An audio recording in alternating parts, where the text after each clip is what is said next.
एक मारवाड़ी था, उसको घूमने का बड़ा शौक था।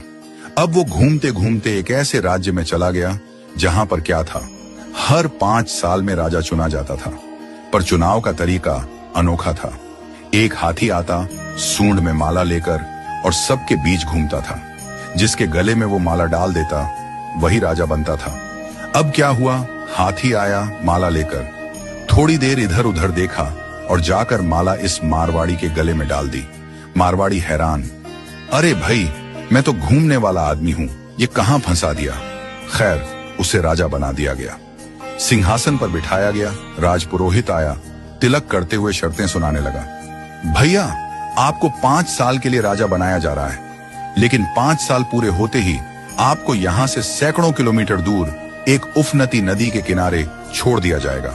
उस नदी में घड़ियाल हैं, मगरमच्छ हैं, जिनकी वजह से आप नदी पार नहीं कर सकते। अगर किसी तरह पार कर भी गए तो उसके बाद आएगा एक गहरा जंगल जिसमें हिंसक जानवर और खतरनाक राहें हैं। वहां आप जानो और आपकी किस्मत। अब तक जो भी राजा बना था उसे मालूम था कि 5 साल बाद मरना तय है, तो वह 5 साल बस ऐश करता था, भोग विलास, मजा, तामझाम। लेकिन यह मारवाड़ी अलग निकला। उसने सोचना शुरू किया, अब मुझे 5 साल बाद क्या करना है। राज्य की जो भी आमदनी आती थी उसमें से 51% जनता की भलाई में लगाने लगा और बचे हुए 49% से उसने अपने आगे की प्लानिंग की। पहले साल उसने नदी पर एक पुल बनवाया, दूसरे साल उस पार के जंगल को साफ करवाया, खेती के लायक जमीन बनवाई, तीसरे साल वहां सड़कें बनवाई, लोग वहां बसने लगे, गांव और मोहल्ले बनने लगे। चौथे साल एक छोटा सा महल बनवाया जहां वह आगे जाकर रह सके। 5वें साल अपने जीवन भर का खर्च, जरूरी चीजें, अनाज, सब कुछ वहां स्टोर करवा दिया। अब 5 साल पूरे हो गए। परंपरा के अनुसार लोग उसे ढोल नगाड़ों के साथ विदा करने आए। लोगों की आंखों में आंसू थे। कहने लगे, ऐसा राजा हमने पहले कभी नहीं देखा।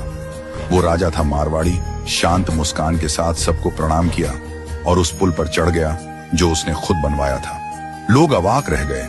हजारों राजा आए गए, मारे गए, लेकिन ये पहला राजा था जो भवसागर को पार कर गया। कथा का संदेश, हम सभी इस धरती पर सीमित समय के लिए आए हैं। ये जीवन 5 सालों की तरह है। जो इस समय को मौज में घंवा देता है वो अंत में उस भवसागर में गिरता है जहां मगरमच्छ, घड़ियाल, दुख और पीड़ा है। लेकिन जो जीवन का उपयोग अच्छे कर्मों, जनसेवा और प्रार्थना में करता है वो इस जीवन से परे उस पार पहुंच जाता है। तो आज ही से भवसागर पार करने के लिए अपना पुल बनाना शुरू कीजिए, ताकि जब आपका कार्यकाल समाप्त हो तो आपको भी सीधे ठाकुर जी के पास बैकुंठ में वास मिले और आपके अच्छे कर्मों की वजह से आपको हमेशा के लिए याद रखा जाए।